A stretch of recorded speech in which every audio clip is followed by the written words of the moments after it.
15 लाख से ज़ायद तनख्वाह, बिजली फ्री, पेट्रोल फ्री, टेलीफोन का बिल भी फ्री, ड्राइवर भी फ्री और उसके अलावा घर में खानसामे भी फ्री।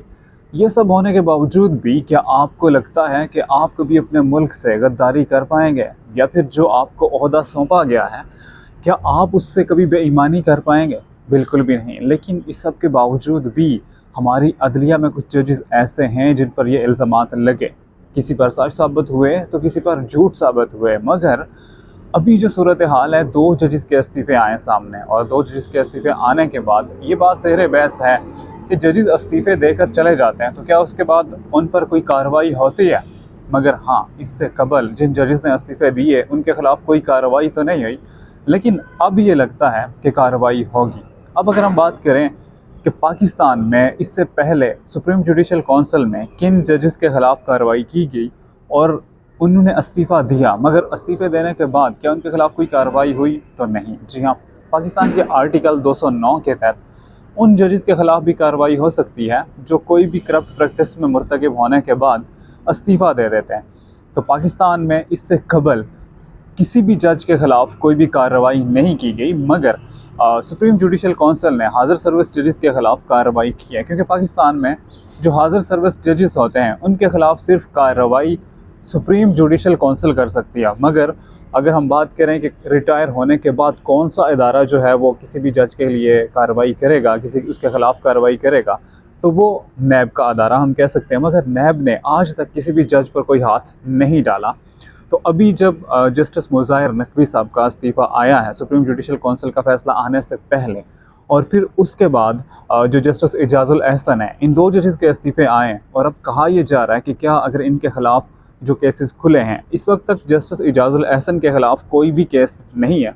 लगता ये है कि जो जजेस इस्तीफ़े देकर चले जाते हैं मगर उससे पहले वो कौम के साथ, मुल्क के साथ, अपने ओहदे के साथ क्या कुछ करते हैं उसका अजाला नहीं था होता। मगर अब लगता ये है कि ये सब कुछ होगा और किसी को माफ़ी नहीं होगी। और अगर आप बहसीयत पाकिस्तानी ये समझते हैं कि किसी को माफ़ी होनी चाहिए तो बिल्कुल गलत सोचते हैं, क्योंकि पाकिस्तान में कोई भी शख्स आइन से बालातर नहीं है और कोई भी शख्स ऐसा नहीं है जो महान हो, जो ऊपर से आया हो। सारे यहीं के लोग हैं, सारे पाकिस्तानी हैं, तो उनको पाकिस्तान के कानून के मुताबिक सज़ाएँ तो होनी चाहिए। जस्टिस एजाजुल एहसन की अगर हम बात करें तो जस्टिस एजाजुल एहसन ने 12 अक्टूबर 2024 में जस्टिस फाइज़ ईसा जब रिटायर होंगे तो उसके बाद उन्होंने जो है सुप्रीम कोर्ट का चीफ जस्टिस बनना था। मगर इससे कबल उनका इस्तीफ़ा एक बड़ी बहस को जन्म देता है कि उन्होंने इस्तीफ़ा क्यों दिया। अब यहाँ पर 2 तासुर पाए जाते हैं।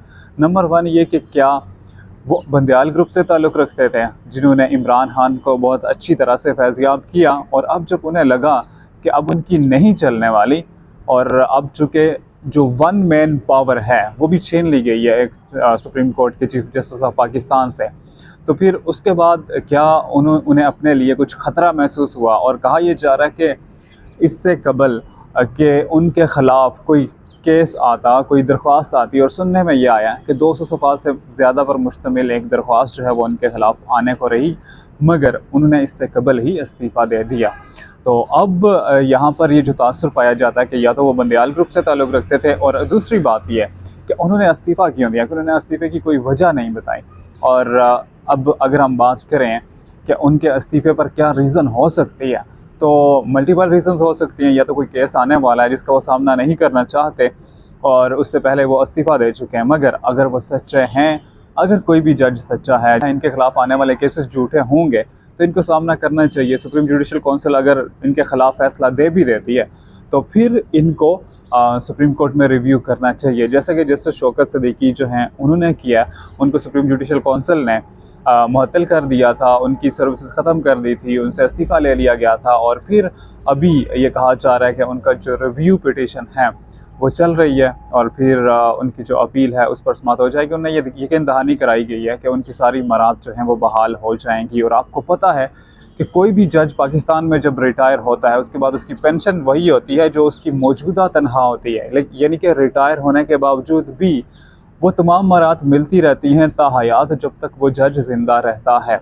और फिर एक तरफ हम पाकिस्तानी बाकी अवाम भी हैं, हमारे लिए क्या मराद हैं, हमारे लिए वो कैसे फ़ैसले करके जाते हैं, ये भी देखना इंतहाई ज़रूरी है। तो इसी के साथ चाह दीजिएगा। अल्लाह निगहबान।